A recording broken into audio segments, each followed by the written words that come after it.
Pelet. Nini Pelet. Nini Pelet.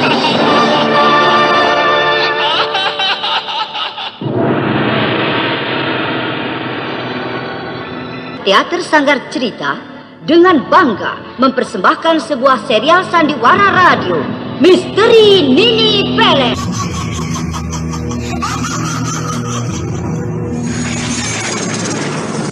Cepat kau serahkan seruling itu. Benda itu tidak pantas jadi milikmu. Kalian pikir aku akan sebodoh itu menyerahkannya? Ayo, ambillah kalau kalian sanggup. Rebutlah seruling ini dari tanganku.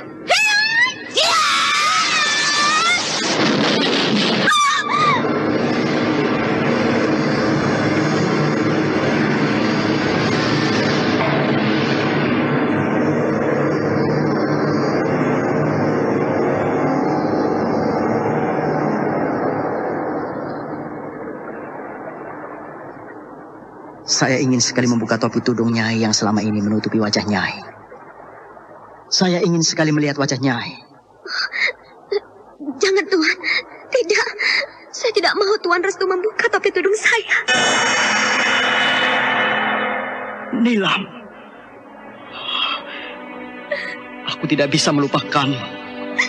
Aku selalu merindukanmu. Meskipun aku tahu kau bukan lagi milikku. Kini kau sudah tahu siapa diriku ini. Kau sudah membuka penyamaranku. Aku ingin kau selalu bersamaku. Kita jangan berpisah lagi.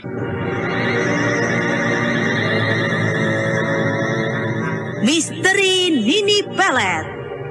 Kali ini mempersembahkan episode ke-16 dengan judul Gadis Siluman. Naskah karya Ari Hidayat. Teknik dan montase Mokam Metal. Dengan sutradara Dian Pertiwi. Gadis Siluman. Suatu kisah petualangan menegangkan tentang munculnya siluman penunggu Danau Limus yang sering menyebarkan bencana.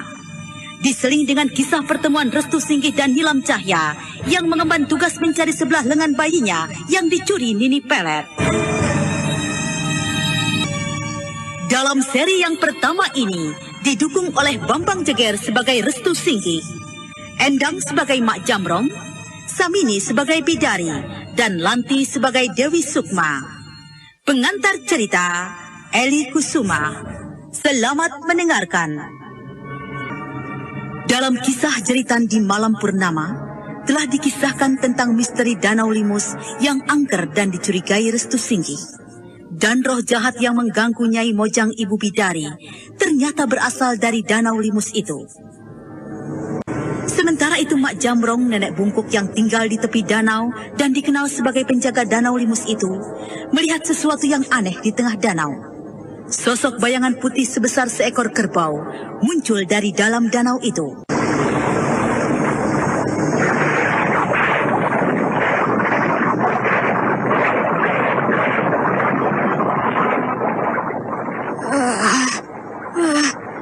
Makhluk apa itu? Bayangan putih sebesar seekor kerbau muncul dari dalam Danau Limus itu. Makhluk apa itu yang berenang menuju kemari? Nampaknya seperti seekor ikan putih. Tapi aneh. Ikan itu tidak mempunyai tubuh. Aku hanya melihat bagian kepalanya saja. Ikan itu semakin mendekati tepi danau ini. Ikan tulang-tulang. Mak Jamrong bagaikan terkesima. Seekor ikan putih sebesar kerbau berenang-renang di sekitar tepi danau itu. Ikan itu bentuknya aneh. Tubuhnya sampai ekornya hanya berwujud tulang tanpa sedikit pun daging. Hanya bagian kepalanya yang utuh. Dan ikan putih itu mulutnya menguap-nguap. Ikan tulang-tulang. Inikah wujud ikan tulang-tulang yang pernah diceritakan leluhurku dahulu? Ikan itu memperhatikan aku. Matanya seperti bersinar-sinar putih. Tiba-tiba mata Mak Jambrong melotot. Dia melihat di bagian kepala ikan itu ada seberkas sinar memancar kemerahan.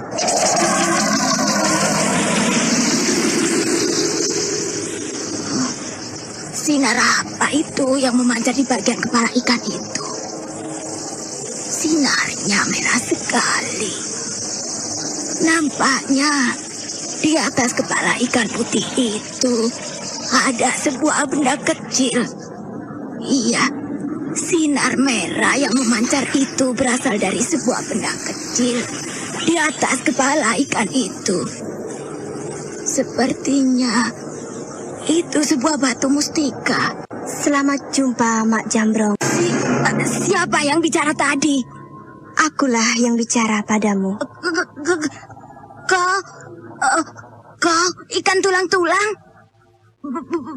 Benarkah kau yang bicara? Suaramu seperti suara seorang gadis. Suaramu lembut dan merdu. Kau aneh. Kau bisa bicara. Kenapa kau heran, Mak Jambrong? Kau kenal namaku? Aku sudah tahu siapa kau. Kau adalah nenek yang baik. Kau begitu baik menjaga istanaku ini. Aku tahu, bertahun-tahun lamanya kau menunggu kehadiranku, bukan? Benar. Leluhurku mengatakan, kalau ikan tulang-tulang penghuni Danau Limus ini sejak ratusan tahun yang silam. Apa sebenarnya yang kau inginkan dariku? Aku tidak menginginkan apa-apa. Aku hanya menjalankan pesan leluhurku bahwa aku harus menjaga Danau Limus ini. Karena di Danau Limus ini terdapat sebuah mustika merah delima yang banyak dicari orang. Tapi entah di mana mustika merah delima itu berada. Kau lihat apa yang memancar di atas kepalaku. Inilah mustika merah delima milikku. Jadi, benda yang memancar merah di kepalamu itu batu mustika merah delima? Iya. Batu mustika merah delima ini sejak ratusan tahun yang silam menjadi bahan rebutan tokoh-tokoh sakti. Tapi hingga kini tidak pernah ada yang tahu kalau batu mustika merah delima milikku ini berada padaku. Batu mustika merah delima ini sampai akhir zaman akan tetap dicari-cari orang. Lalu, siapakah gerangan putri ikan tulang-tulang sebenarnya? Menurut cerita leluhurku, ikan tulang-tulang bukanlah ikan sembarangan. Tapi dia berasal dari seorang putri keraton yang sangat cantik jelita. Tak ada yang istimewa pada diriku. Tapi perlu kau ketahui bahwa hingga kini aku membutuhkan keturunan. Aku sangat merindukan seorang anak. Bagaimana itu bisa terjadi? Sedang wujudmu seekor ikan tulang. Kau tidak akan tahu jika dalam waktu lain kau akan melihat wujudku yang lain. Ketahuilah, saat ini aku sudah mempunyai pilihan yang bisa aku jadikan sebagai suamiku. Dia seorang pemuda gagah dan tampan. Ilmunya sangat tinggi. Hanya dengan pemuda seperti itulah aku akan bisa kawin. Siapa anak muda itu, Tuan Putri? Anak muda itu kini tinggal di salah satu rumah penduduk desa ini. Selamat bertemu lagi, Mak Jambrong.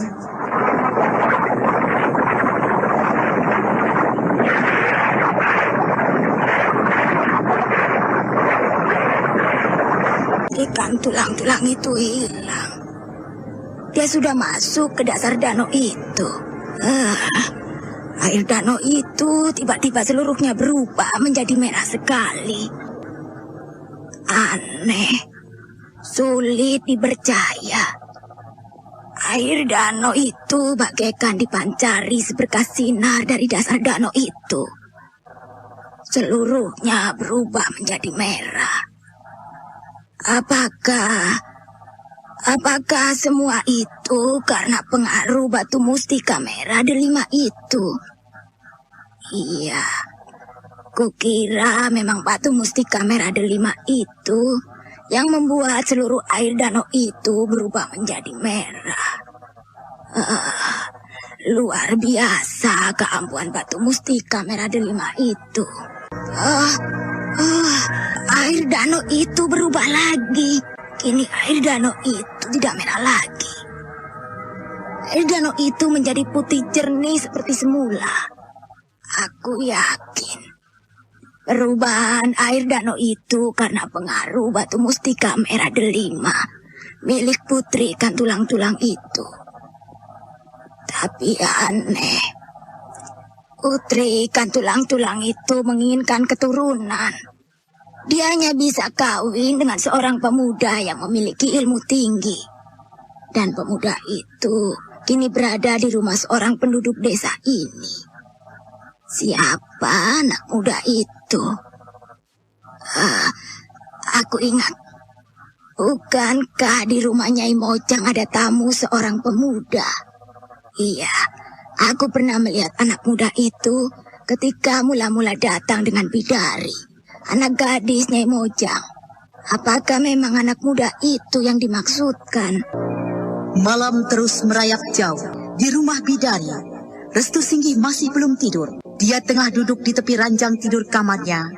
Dan sementara Bedul yang berbaring di dekatnya sudah tertidur pulas. Bidari. Gadis itu nampaknya mempunyai perhatian lain terhadapku. Aku khawatir suatu ketika Bidari akan berani mengutarakan perasaannya padaku. Padahal tujuanku ke desa Limus ini hanya ingin menolong Nyai Mojang ibunya. Aku tidak mau hal itu bisa terjadi. Tapi Bidari sudah banyak tahu tentang diriku. Dia tahu kalau aku dulu mempunyai kekasih. Dan hingga kini masih aku cintai. Walau dia sudah menjadi milik orang lain. Hanya yang aku khawatirkan, Bidari tidak mau mengerti keadaan semua itu. Ya, mudah-mudahan tujuanku yang utama ke desa Limus ini tidak akan menemui sesuatu yang tidak aku inginkan. Aku takut Bidari akan menemui kekecewaan, karena dia sesungguhnya memang sangat memperhatikan aku. Padahal aku menganggapnya biasa-biasa saja. Aku tidak mau hal itu terjadi. Sementara aku sendiri belum bertindak jauh untuk melakukan pengobatan pada ibunya. Aku malu. Aku malu. Jangan sampai Kitekun pamannya Bidari menduga aku hanya mempunyai tujuan yang tidak baik. Bidari sendiri sudah mengadukan kecurigaan Kitekun pamannya terhadap diriku. Siapa? Aku. Bidari, kau belum tidur? Aku tidak bisa tidur. Pikiran dan perasaanku tidak enak. Kenapa bisa sampai begitu? Aku ingin bercakap-cakap denganmu. Bidari, ini sudah tengah malam. Bukankah besok masih ada waktu? Kau tidak mau bicara denganku? Bukan tidak mau, Bidari. Tapi kau kan perlu istirahat. Ya sudah, aku tinggal kau. Dia masih saja tidak mau mengerti perasaanku. Bidari menutup pintu kamarnya. Gadis itu kemudian membaringkan tubuhnya di ranjang. Pikirannya melayang-layang. Rupanya, cintanya sudah menggebu-gebu kepada Restu Singgih. Apakah Restu masih mencintai kekasihnya yang dulu? Dia bilang, Nilam Cahaya kekasihnya itu sudah menjadi milik orang lain. Apa mungkin Restu masih mencintainya? Siapa yang membuka pintu itu? Apakah itu Restu keluar dari kamarnya? Anda sekarang masih mendengarkan Rasanya tidak Sandiwara mungkin. Radio Misteri Nini Biar Pelet aku di lihat channel keluar Memori kamarku. 80. ada siapa-siapa. Ruang tamu itu sepi-sepi saja. Lalu, siapa yang tadi membuka pintu? Dan pintu mana yang dia bukanya? Bidari melangkah meninggalkan kamarnya. Lalu dia terus melangkah ke ruangan tamu. Tetapi tidak seorang pun yang dia lihat. Aneh, tidak ada pintu kamar pun yang terbuka. Pintu keluar rumah pun tertutup rapat. Pintu mana yang dibuka tadi? Dan siapa yang membukanya? Bidari nampaknya marah padaku. Aku lihat sikapnya seperti orang cemburu. Entah apa sebabnya. Padahal ketika tadi dia datang ke kamar ini, aku hanya menolak ajakannya untuk bercakap-cakap. Restu Singgih perlahan-lahan mulai memejamkan matanya. Baru saja dia mulai terlelap. Mendadak sepasang tangan memeluk dirinya.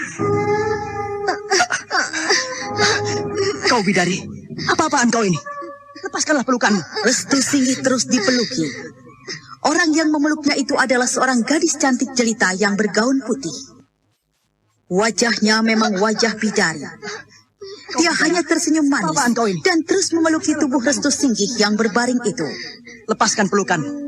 Kau ini apa-apaan? Berlaku kotor seperti ini. Hah? Lepaskan pelukanmu Bidari. Gadis berwajah bidari dan bergaun putih itu terus memelukinya. Dan tiba-tiba gadis itu pergi. Bidari, tunggu! Kemana dia? Cepat sekali menghilangnya. Biar aku cari dia. Itu dia Bidari. Mau apa dia berada di ruang tamu rumah?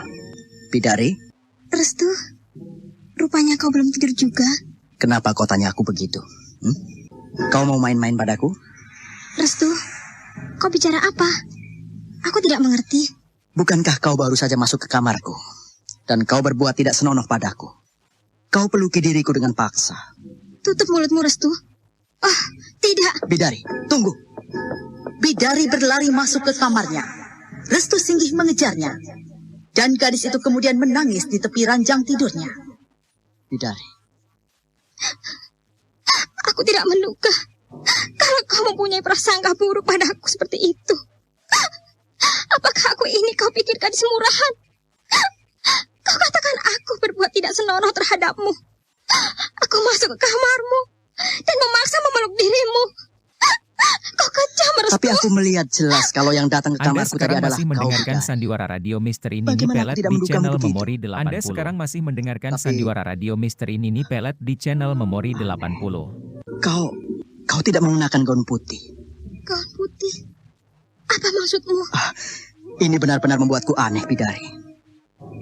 Bidari yang aku lihat mengenakan gaun putih. Dia memeluki aku erat sekali. Tapi wajahnya memang wajahmu, Bidari. Tapi anehnya, gadis itu tidak bicara. Dia hanya tersenyum manis padaku. Ada yang membuka pintu.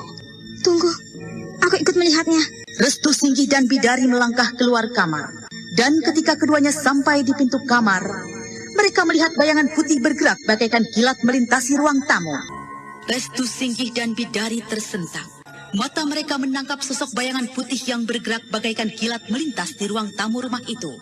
Restu Singgih dan Bidari yang masih berdiri di depan pintu kamarnya saling berpandangan. Kau lihat sosok bayangan putih tadi, Bidari? Ya, aku melihatnya. Sosok bayangan putih hilang begitu cepatnya setelah melintas di ruang tamu itu. Rumahmu ini sepertinya sudah menjadi sarang arwah gentayangan. Kalau begitu, gadis bergaun putih yang kau duga aku juga arwah gentayangan. Tapi kau sungguh-sungguh tidak datang ke kamarku dan melakukan perbuatan tidak senonoh itu padaku. Enak saja kau menuduh. Apa aku ini gila? Gadis murahan? Sudahlah, kalau kau masih tidak percaya, ya sudah, aku mau tidur. Bidari. Aneh. Sepertinya Bidari memang tidak melakukan seperti apa yang aku tuduhkan. Lalu siapa gadis bergaun putih yang memang wajah Bidari? Yang masuk menemui aku di kamar dan memeluki diriku. Siapa? Aneh. Apakah memang arwah gentayangan yang menyamar Bidari? Aku sekarang yakin kalau gadis itu bukanlah Bidari yang sesungguhnya, tapi arwah gentayangan yang menyamar Bidari. Apakah benar Restu telah didatangi seorang gadis yang wajahnya mirip aku? Gadis itu memeluki Restu. Aneh. Kukira apa yang dikatakan Restu itu benar. Restu memang wajar menuduhku yang tidak-tidak. Karena gadis yang memeluki dirinya memang wajahnya seperti aku. Tapi siapa? Apakah memang arwah gentayangan yang menyamar diriku? Pagi sudah tiba. Kita tinggalkan desa Limus sejenak. Kini kita melihat Nilam Cahya yang berada di desa Bongkah yang jaraknya tidak jauh dengan desa Limus. Pagi itu Nilam Cahya baru keluar dari kamarnya. Kau sudah bangun, Nyai Lulur. Mak Buyut. Iya, aku sudah siapkan sarapan pagi untukmu. Ayo, makanlah dulu. Aku sudah sarapan lebih dulu. Terima kasih, Mak. Nyai, tidak bisakah topi tudungmu yang menutupi wajahmu itu dibuka barang sejenak?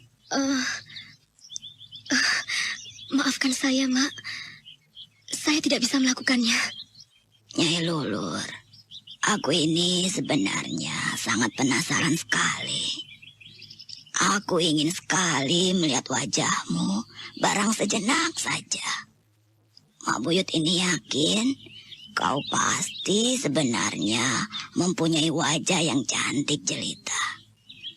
Tapi kau sembunyikan kecantikanmu itu di balik topi tudungmu itu. Mak Buyut penasaran sekali nampaknya. Bukankah sudah saya katakan, Mak? Wajah saya cacat. Siapapun tidak aku izinkan melihat wajahku ini. Suara bagus. Mak Buyut ini memang penasaran. Mak Buyut tidak percaya kalau wajah Nyai Lulur cacat. Nyai pasti mempunyai wajah yang sangat cantik jelita. Kalau Mak perhatikan, kau sepertinya bukan seorang wanita petani desa. Mak tidak percaya. Sikap dan penampilan Nyai sangat tidak sesuai dengan apa yang Nyai katakan sebagai wanita petani. Nyai Lulur tidak pantas sebagai seorang petani. Nyai pasti sebenarnya seorang wanita dari keturunan keluarga terhormat. Mak Buyut bisa saja. Saya memang Nyai Lulur. Saya memang wanita petani desa, Mak. Apakah saya akan melebih-lebihi keadaan diri saya ini, Mak? Ya, kalau aku perhatikan, Nyai sepertinya masih muda sekali. Tentunya usia Nyai Lulur sama dengan Nurani, cucuku. Nurani? Iya. Jadi, Mak Buyut mempunyai cucu yang usianya sama denganku? Di mana cucu Mak Buyut itu sekarang, Mak? Mak Buyut diam tidak menjawab. Nenek bungkuk itu malah terus mengunyah sirihnya. Sinar wajahnya menampakkan kesedihan yang dalam. Mak Buyut, saya bertanya, yang bernama Nurani itu, saya ingin sekali kenal dengannya. Anda sekarang masih mendengarkan Sandiwara Radio Misteri Nini Pelet di channel Memori Tinggal 80. di tepi desa seorang diri, Nyai. Kenapa tidak tinggal di rumah ini bersama Mak Buyut? Aku suka sedih jika menceritakan nasib Nurani, cucuku itu. Malang sekali nasib Nurani. Saya tidak memaksa Mak Buyut untuk bercerita tentang Nurani, cucu Mak Buyut itu. Tapi kalau saya lihat sikap Mak Buyut, sepertinya keadaan cucu Mak Buyut itu sangat menyedihkan sekali. Nurani adalah cucuku satu-satunya. Gadis itu amat baik, penurut. Nurani banyak disenangi teman-temannya, terutama teman laki-lakinya. Dalam pergaulan, pada sifatnya yang lugu, dia hampir tidak pernah menanggapi setiap laki-laki yang menginginkan dirinya menjadi kekasih atau istrinya. Aku sangat sayang pada Nurani, tapi pada suatu ketika Nurani menemui nasib buruknya. Seorang pemuda dari desa Limus telah merebut hatinya. Nurani telah jatuh hati karena kecerdikan laki-laki itu. Aku tidak bisa berbuat apa-apa. Hari-hari berlalu. Nurani semakin akrab dengan laki-laki itu. Sampai pada suatu ketika, sesuatu yang tidak pernah terlintas Anda dalam sekarang masih perjalanan mendengarkan hidup Sandiwara Nurani Radio Misteri telah Nini Pelet di datang channel mencabik-cabik Memori dirinya, 80. menghancurkan segala masa depannya. Nurani telah dinodai laki-laki itu hingga anak itu hamil. Segala masa depannya telah hancur. Nurani seperti kehilangan pegangan hidupnya. Gadis itu tidak bisa berbuat apa-apa. Dia hanya pasrah. Hingga kini, Nurani mengasingkan diri di tepi desa. Kandungannya sudah cukup besar. Kenapa Mak Buyut tidak mau bertindak? Siapa laki-laki itu, Mak? Siapa dia? Saya akan membantu kalian untuk meminta tanggung jawab laki-laki itu. Dia bernama Den Sentanu. Den Sentanu? Sebutannya Aden. Tentunya dia orang yang dihormati di desanya. Tentunya juga dia berasal dari keluarga yang terhormat. Terlalu. Di mana laki-laki itu tinggal, Mak Buyut? Di desa Limus. Den Sentanu memang orang yang disegani di desanya itu. Kami tidak mau lagi memperpanjang masalah. Kami sudah pasrah. Nurani juga selalu melarang saya untuk tidak menemui Den Sentanu. Apa alasannya? Bukankah laki-laki itu sudah mencoreng aib pada kalian? Merusak nama baik Nurani? Jangan kita biarkan seenaknya laki-laki seperti itu, Mak. Saya akan membantu kalian. Laki-laki bajingan macam itu harus diberi pelajaran. Kami sudah pasrah, Nyai Lulur. Kami memang takut pada Den Sentanu. Dia memang selalu berjanji akan mengawini Nurani. Tapi hingga kini, Den Sentanu tidak pernah datang lagi menemui Nurani. Itu namanya laki-laki pengecut. Dia akan lari dari kenyataan. Kenapa jadi Nyai Lulur yang kelihatannya begitu dendam pada Den Sentanu? Tidak apa-apa, Mak. Kasihan Nurani. Aku memang benci dan dendam dengan laki-laki bajingan macam itu. Karena diriku pun hancur oleh laki-laki bajingan macam itu. Nyai Lulur, sudah siang. Saya harus mengantarkan makanan untuk Nurani. Kalau Mak Buyut tidak keberatan, boleh saya ikut? Aku malah senang, Nyai. Akhirnya setelah membungkus makanan dengan daun pisang, Mak Buyut dan Nilam Cahya berangkat dengan menunggangi kuda.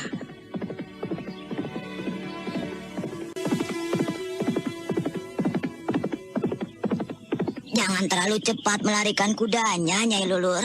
Mak Buyut ini penakut. Maaf, Mak.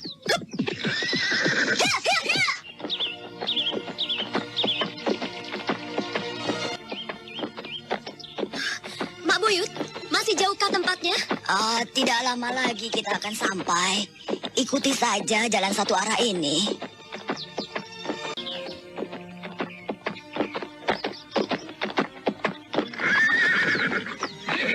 Iya, di sini saja berhentinya. Itu dia gubuknya, Nyai. Yang di bawah rimbunan pohon besar. Ayo, Mak. Mari, saya bantu Mak Buyut turun. Nilam Cahya melompat dari punggung kudanya. Kemudian dia membantu Mak Buyut turun. Keduanya lalu melangkah ke sebuah gubuk kecil. Dan gubuk itu nampak sederhana sekali, letaknya di antara rimbunan pohon besar. Ayo, Nyai Lulur, silakan masuk. Terima kasih. Nilam Cahya melangkah masuk mengikuti Mak Buyut. Suasana di dalam gubuk itu begitu kotor. Nilam Cahya tiba-tiba menghentikan langkahnya. Di sudut ruangan gubuk itu, nampak seorang gadis manis tengah duduk menyender di balai-balai kayu sederhana. Keadaannya kumal bagaikan tidak terawat. Wajah gadis itu sayu. Gadis itu tengah memegangi perutnya yang sedang hamil. Nurani, Mak Buyut datang, cucuku. Mak membawakan makanan untukmu. Kau pasti sudah lapar sekali, cucuku. Ayo, makanlah. Pak Buyut bukakan bungkusannya. Ayo, makanlah. Kenapa kau diam, cucuku? Mak Buyut sampai lupa. Ini Emak mengajak tamu Emak. Dia bernama Nyai Lulur. Aneh, kenapa Nurani diam saja? Dia sepertinya tidak mau peduli dengan kedatangan kami. Makanlah, Nurani.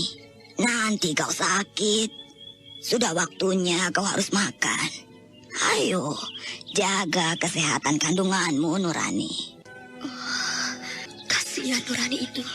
Aku mengerti perasaan gadis yang mengalami penderitaan seperti itu. Dia benar-benar sangat menderita. Jangan sedih. Jangan menangis, cucuku. Emak jadi ikut sedih. Ayo, makanlah. Emak akan merasa senang jika melihat kau makan banyak setiap hari. Jangan turuti perasaanmu. Itu malah akan menyiksa dirimu sendiri. Kandunganmu itu, jaga kesehatannya. Saya sangat merepotkan emak saja. Kenapa kau berkata begitu? Nurani, Iya, kandunganmu sudah cukup besar. Saran Mak Buyut benar. Kau harus menjaga kandunganmu itu baik-baik. Nurani menundukkan wajahnya. Air matanya bergulir di antara kedua belah pipinya.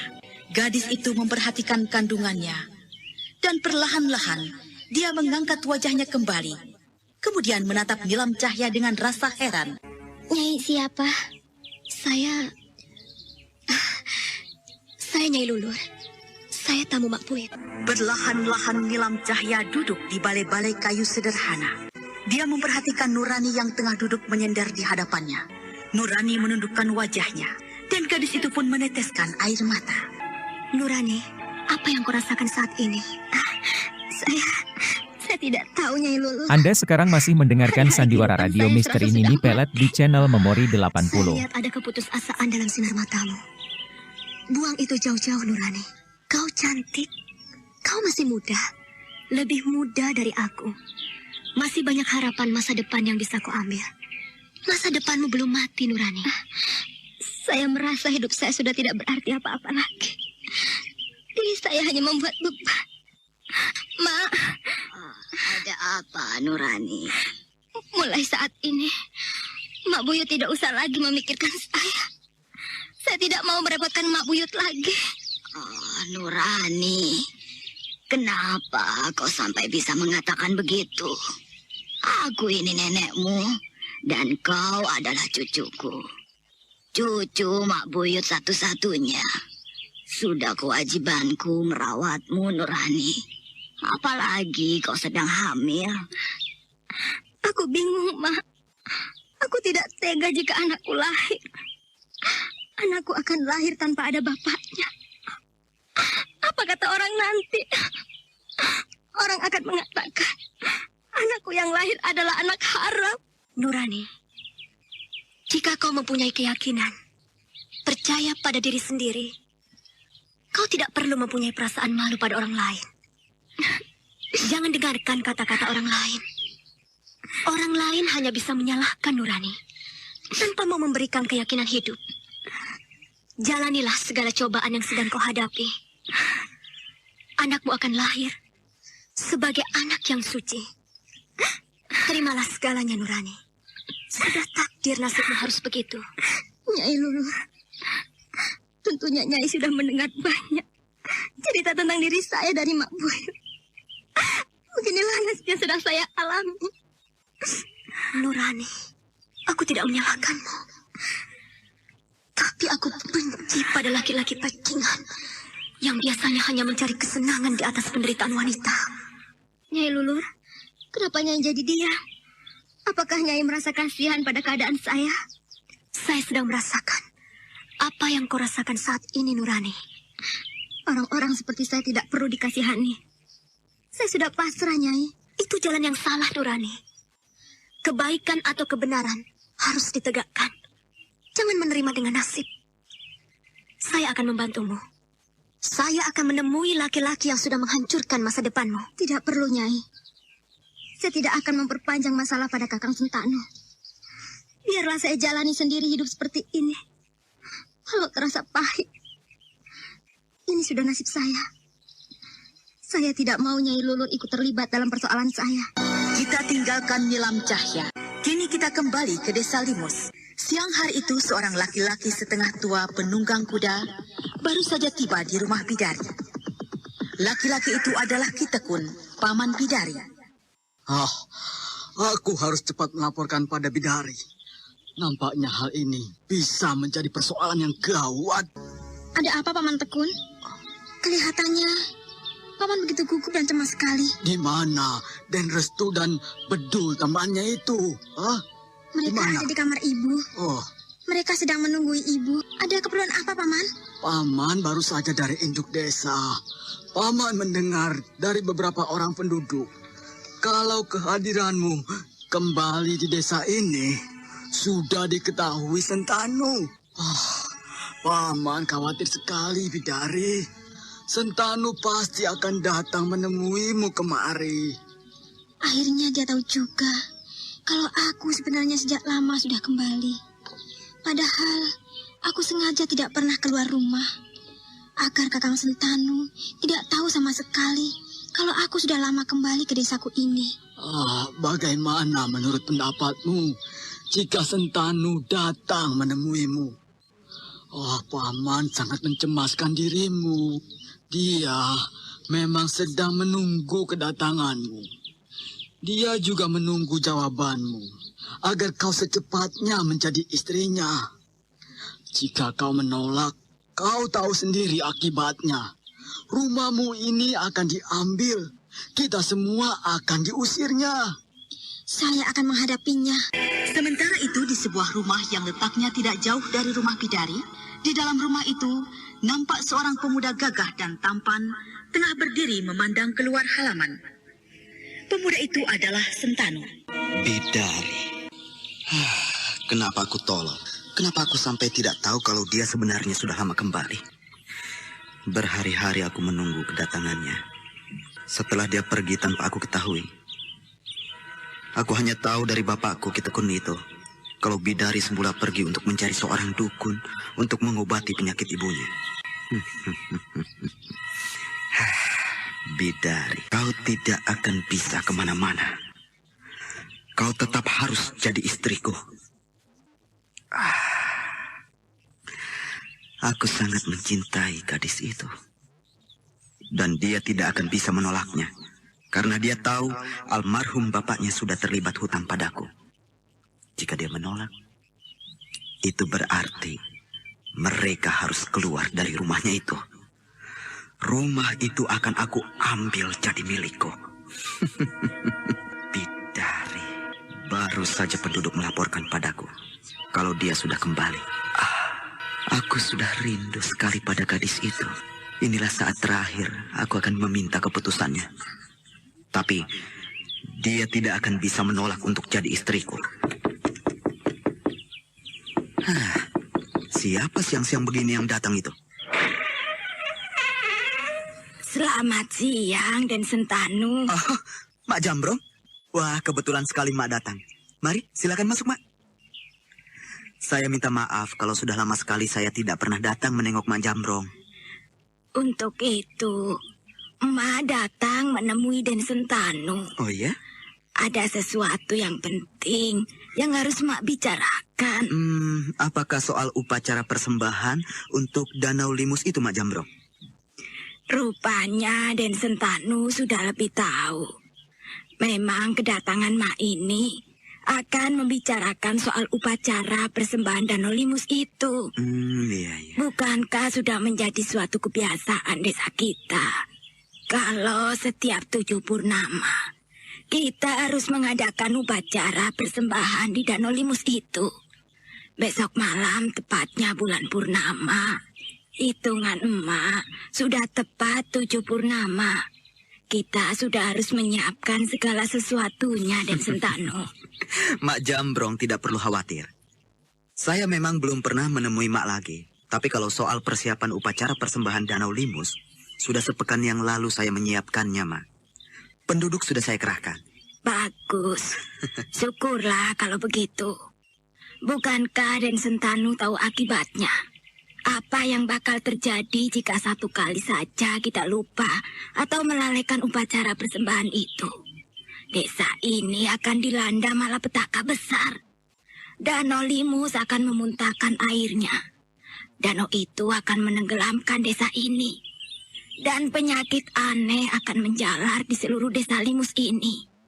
Karena kemarahan penguasa Danau Limus itu. Anda sekarang masih mendengarkan sandiwara radio Misteri Nini Pelet di channel Memori 80. Mak Jambrong tahu sendiri, sejak kematian bapaknya Bidari, kepala desa kita, kini kekuasaan dan kepercayaan penduduk jatuh pada saya. Maka sayalah yang bertanggung jawab atas segala persoalan yang menyangkut desa ini. Memang begitulah, upacara persembahan untuk Danau Limus memang sudah menjadi adat di desa Limus itu. Dan Sentanu adalah orang yang memegang pimpinan upacara persembahan karena dia sudah dianggap sebagai pimpinan desa itu. Ngomong-ngomong soal Bidari, apakah Den Sentanu sudah tahu kalau gadis itu sudah lama kembali? Sudah, Mak, sudah. Bukankah dia calon istrimu? Kenapa kau tidak secepatnya menemui Bidari? Masih ada yang saya pikirkan, Mak. Bidari memang harus jadi istriku. Tapi sudah sering dulu saya bicarakan itu padanya. Bidari selalu menolak.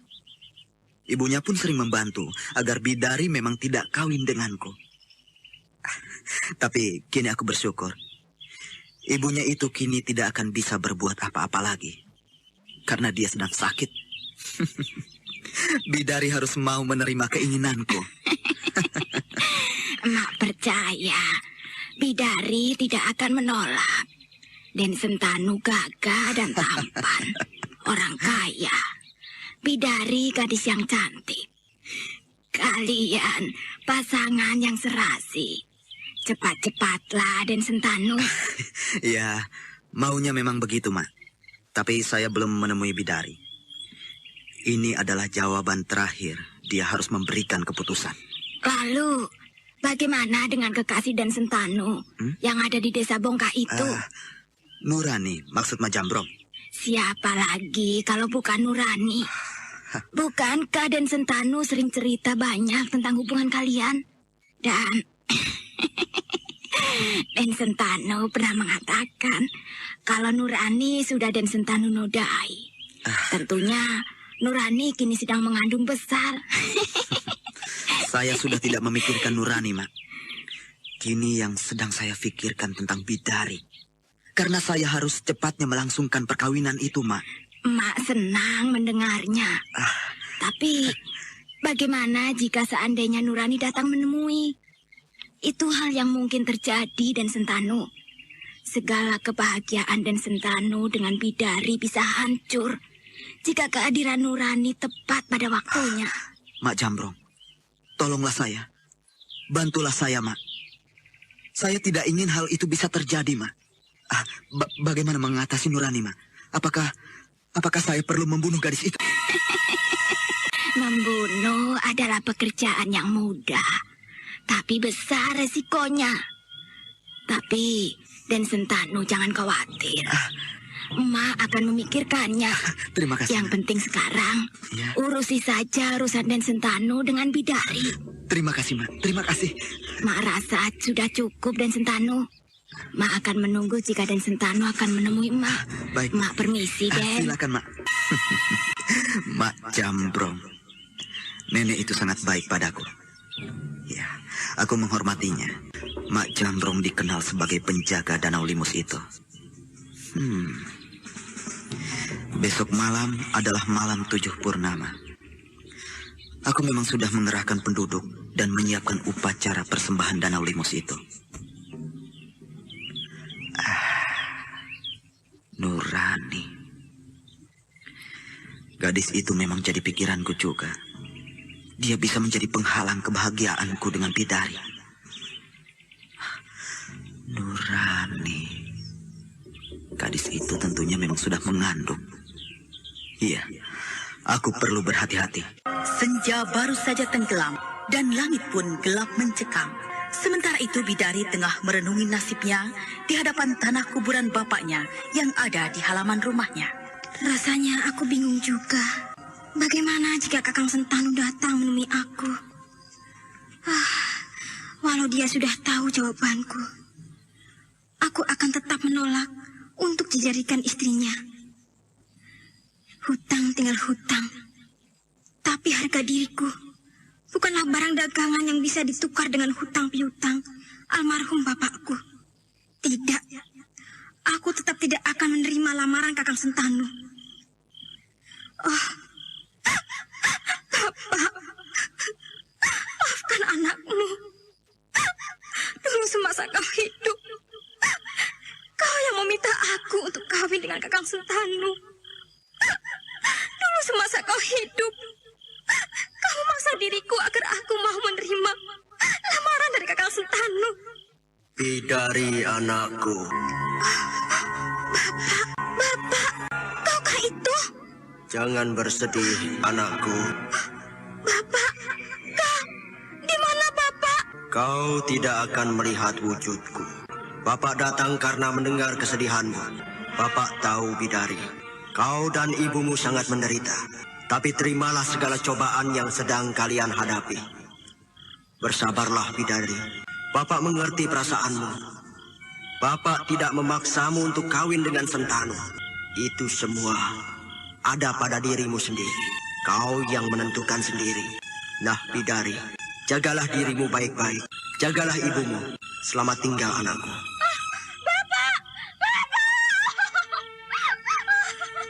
Bagaimanakah kisah selanjutnya? Nah, pendengar yang budiman, ikutilah kelanjutan Sandiwara Radio Misteri Nini Pelet di radio kesayangan Anda ini. Sampai jumpa.